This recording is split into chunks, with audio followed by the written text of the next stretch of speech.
Segunda parte de la historia del rey David. Aconteció aproximadamente entre el año 1025 y 970 antes de Cristo. Unos 600 hombres fieles se reunieron alrededor de David en la cueva de Adulam, mientras la ira de Saúl iba aumentando y llegando a ordenar incluso la masacre de 85 sacerdotes que le habían dado refugio a David.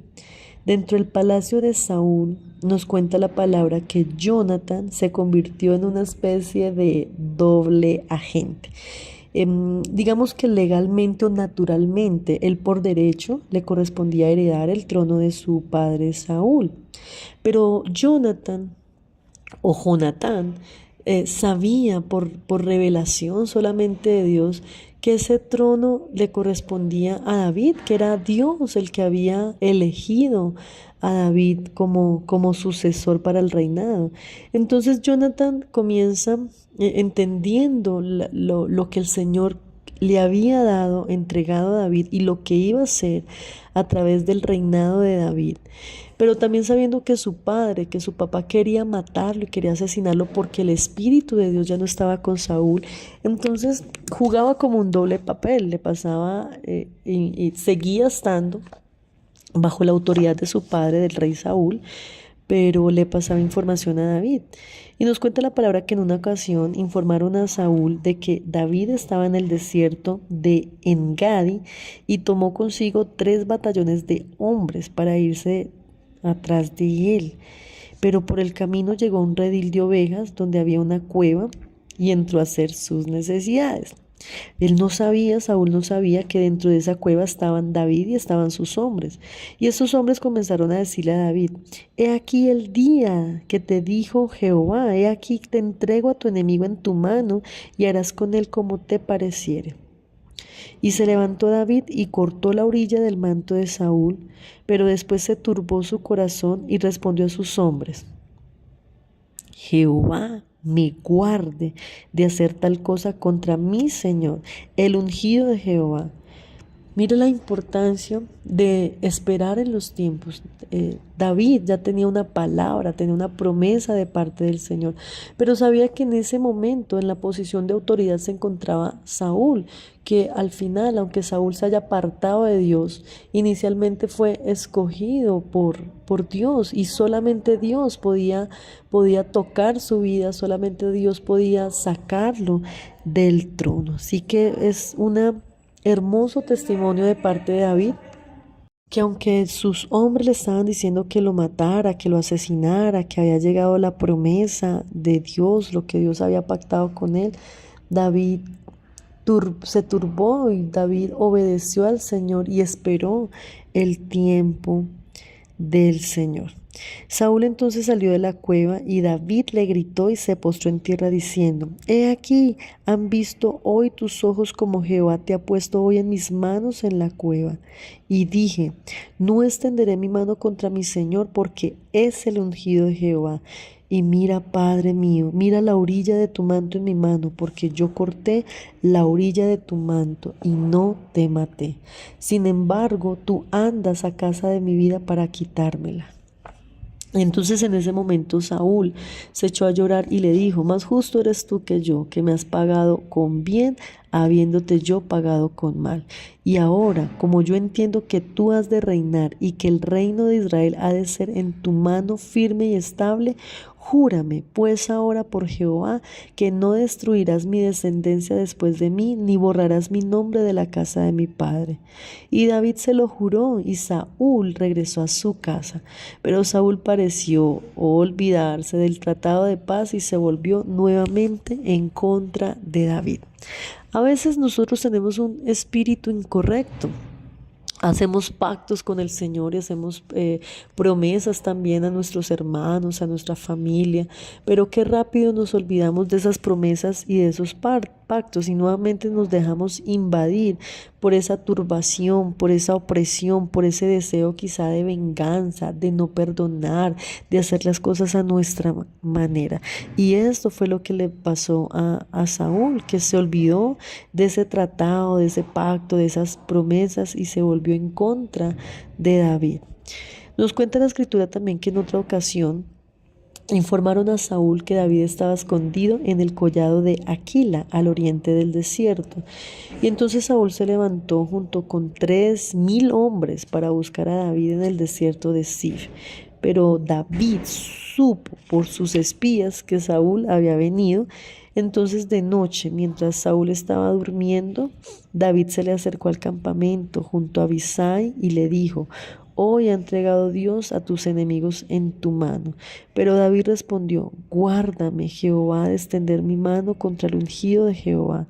Y David se llevó la lanza que estaba en su cabecera y la vasija de agua sin que nadie se diera cuenta, porque Dios había enviado un profundo sueño sobre los que estaban allí. Entonces David subió a la cumbre del monte al lado opuesto y dio voces, hizo saber a Saúl que una vez más le perdonó la vida. Sin embargo, David temió por su vida y decidió fugarse a la tierra de los filisteos.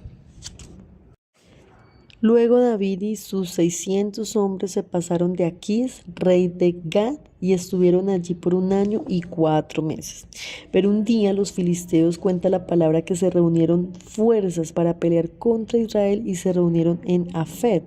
Entonces David y sus hombres que iban en la retaguardia con Aquís, los príncipes filisteos se enfadaron contra el rey diciendo: Despide a este hombre para que se vuelva al lugar que le señalaste y no venga con nosotros a la batalla, no sea que en la batalla se nos vuelva enemigo. Así que, aunque Aquís confiaba en David, le pidió que se marchara.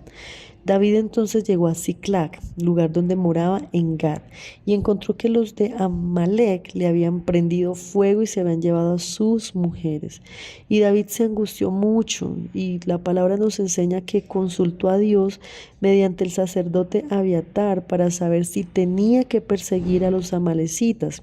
Entonces Dios le responde: síguelos, porque ciertamente los alcanzarás, y de cierto librarás a los cautivos. Así que con esa orden de Dios, David partió y hirió a los de Amalec, rescató a los presos y se quedó con el botín enemigo. Una vez más podemos entender la importancia de consultar al Señor antes de tomar cualquier decisión, aunque tengamos la razón, aunque nos hayan hecho afrenta, aunque tengamos la posición, el conocimiento, la fuerza de tomar alguna decisión, algún camino. Lo que David acá nos enseña es que buscó la dirección del Señor, buscó esa respuesta, y realmente solamente haciendo la voluntad de Dios en las decisiones que tomamos en nuestra vida es que vamos a obtener la victoria, es que vamos a dar frutos, es que nos va a ir bien, solamente buscando esa dirección y esa voluntad de Dios en el área específica que necesitamos. También podemos ver en esta parte de la historia de David que los filisteos pelearon contra Israel y mataron a los hijos de Saúl, y que cuando Saúl se enteró pidió a su escudero que lo matara. Pero como no lo quiso hacer, él mismo se arrojó sobre su espada. Y al día siguiente los filisteos hallaron a Saúl y a 3 de sus hijos tendidos en el monte Gilboa y le cortaron la cabeza. Nos cuenta la palabra que David se afligió profundamente por la muerte del rey y de sus hijos, pero Dios lo dirigió a aceptar su llamado a ser rey. Había llegado su tiempo, había llegado la hora que Dios había predestinado para que él asumiera ese reinado. Y los varones de Judá vinieron a Hebrón y lo ungieron ahí como rey sobre la casa de Judá. Pero Abner, general del ejército de Saúl, tomó por su parte a Isboset, hijo de Saúl, y lo hizo rey sobre todo Israel. Es decir, solo Judá había aceptado a David como rey. Así que la guerra entre ellos y los fieles del hijo de Saúl duró 7 años. Pero finalmente David fue hecho rey sobre todo Israel. Poco tiempo después, sabemos que David derrotó también a los jebuseos y a los filisteos, y además quiso traer el arca de Dios de casa de Abinadab a Jerusalén, y lo pusieron en una carreta nueva guiada por Usa y por Ahío. David y todo el pueblo danzaban al Señor y cantaban con arpas, con liras, panderetas, sistros y címbalos. Pero de pronto los bueyes tropezaron y Usa extendió su mano para sostener el arca y cayó muerto al instante por su atrevimiento, pues la ira de Dios se encendió contra él. Así que aquel día David se enfadó con el Señor y dijo: ¿Cómo ha de venir a mí el arca de Jehová? De modo que no quiso traerla a la ciudad de David, sino que la hizo llevar a casa de Obed-Edom Geteo. El arca, nos cuenta la palabra, que estuvo allí 3 meses y que Dios bendijo a Obed y a toda su casa. Si hubo gloria, si el arca tipificaba la presencia de Dios y hubo gloria y fue bendita la casa, fue bendito Obed y toda su casa, cuánta más gloria y cuánto más no va a haber en una casa que se rinde al Señor, en una iglesia en casa que abre sus puertas para que sea manifestada la palabra, la voluntad, las señales y los prodigios de Dios. Si hubo gloria en ese antiguo pacto, en ese antiguo y viejo pacto, cuánto más no va a haber en el nuevo pacto, que nosotros portamos la presencia de Dios. Cuando rendimos nuestra vida, cuando abrimos nuestras casas para el Señor, también, así como Obed y como su casa, vamos a ser llenos de esa gracia y de ese favor del Señor. Cuando contaron a David que por causa del arca Obed había sido bendecido, decidió nuevamente trasladar el arca a la ciudad de David. Y el rey sacrificó un toro y un ternero engordado y vestido tan solo con un éfod de lino. Dice la palabra que danzaba con un gran entusiasmo y nos da ejemplo de adoración, que no nos tiene que importar nada cuando estamos en nuestros tiempos de oración, que nuestra vida debe ser una vida constante de rendición y de adoración, donde solamente importe el Señor, donde solamente le demos la gloria a Él. Un gran ejemplo de cómo ser esos adoradores en espíritu que el Señor está buscando. Pero cuando David llega a la ciudad, su esposa Mical, por esa danza que David estaba haciendo al Señor, lo miró con desprecio desde su ventana. El arca fue llevada a la tienda de campaña que David había preparado, y después de ofrecer holocaustos y sacrificios de comunión, David bendijo al pueblo y repartió a todos pan y un pedazo de carne y una torta de uvas pasas. Volvió luego para bendecir su casa, y saliendo su esposa Mical, hija de Saúl, a recibirle, le dijo: «¡Cuán honrado ha quedado hoy el rey de Israel, descubriéndose hoy delante de las criadas de sus siervos, como se descubre sin decoro un cualquiera!». Se estaba burlando, lo estaba criticando y estaba juzgando la forma en que David había adorado al Señor. Pero también la palabra nos dice que David le respondió: «Fue delante de Jehová quien me eligió en preferencia a tu padre y a toda tu casa. Por tanto, danzaré delante de Jehová, y aún me haré más vil que esta vez ante tus ojos, pero seré honrado delante de las criadas de quienes has hablado». Qué precioso defensa, qué preciosa apología, defender lo que creemos, defender aquel llamado, aquello que el Señor nos ha llevado a hacer, sobre todo la adoración que hoy vemos tan común, las alabanzas y las adoraciones almáticas en la carne, para que la gente mire, para que la gente piense bien.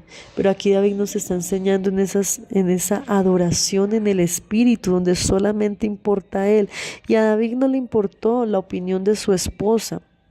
Al contrario, aunque delante de ella pareciera vil, él sabía que lo estaba haciendo para el Señor y que iba a ser honrado por el Señor delante de las criadas que Mical había criticado a causa de esa adoración. Y nos cuenta la palabra que Mical nunca tuvo hijos hasta el día de su muerte. Qué triste que nunca tuvo hijos hasta el día de su muerte a causa de esa crítica que había hecho a la adoración de David. Y David pensó en hacer un templo majestuoso para depositar el arca. Así que consultó nuevamente al profeta Natán para pedir esa dirección del Señor. Y al principio el profeta le dijo: anda y haz todo lo que está en tu corazón, porque Jehová está contigo. Pero cuando se devolvió Natán a su casa, Dios le habló diciendo: ahora pues dirás a mi siervo David: cuando tus días sean cumplidos y duermas con tus padres, yo levantaré después de ti a uno de tu nombre, de tu linaje, el cual procederá de tus entrañas, y afirmaré su reino. Él edificará casa a mi nombre, y yo afirmaré para siempre el trono de su reino. Esa era la voluntad del Señor. Y dice la palabra que el rey David organizó un ejército eficaz, con un grupo de personas, con un liderazgo, por llamarlo así, de confianza, y lo utilizó estratégicamente con la finalidad, con el propósito de estabilizar sus fronteras y eliminar la oposición regional, extendiendo así sus dominios, y también preparó el camino en esa edificación de la casa de Dios, en esa edificación del templo. Aunque Dios le había dado esa palabra de que lo iba a hacer alguien de su simiente, de su descendencia, David, sin egoísmo por llevarse el protagonismo, o sin frustración o tristeza porque Dios no le dio a él la comisión de levantar y construir el templo, sí preparó el camino para lo que sabemos más adelante hizo su hijo Salomón. Así que una vez más la historia de David nos habla de ese hombre que falló, que se equivocó, que no venía de un linaje importante o real, que quizá en sus ojos naturales tenía un destino normal, un destino sin propósito eterno. Pero cuando Dios lo marcó, cuando Dios lo predestina, este hombre nunca dejó, a pesar de sus fallas y sus errores, nunca dejó de entender a quién le servía, de entender quién lo había llamado, de entender y de esperar en el tiempo perfecto de Dios el cumplimiento de ese propósito y de esas promesas.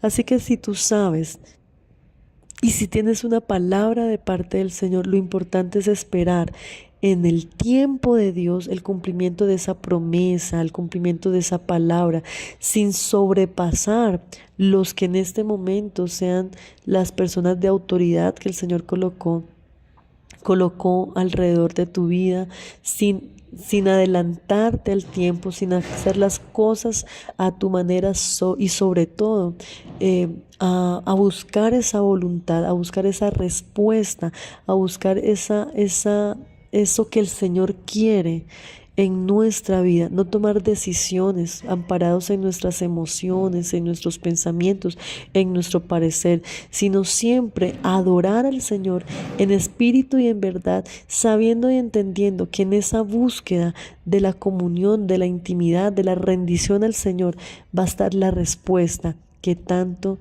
necesitamos.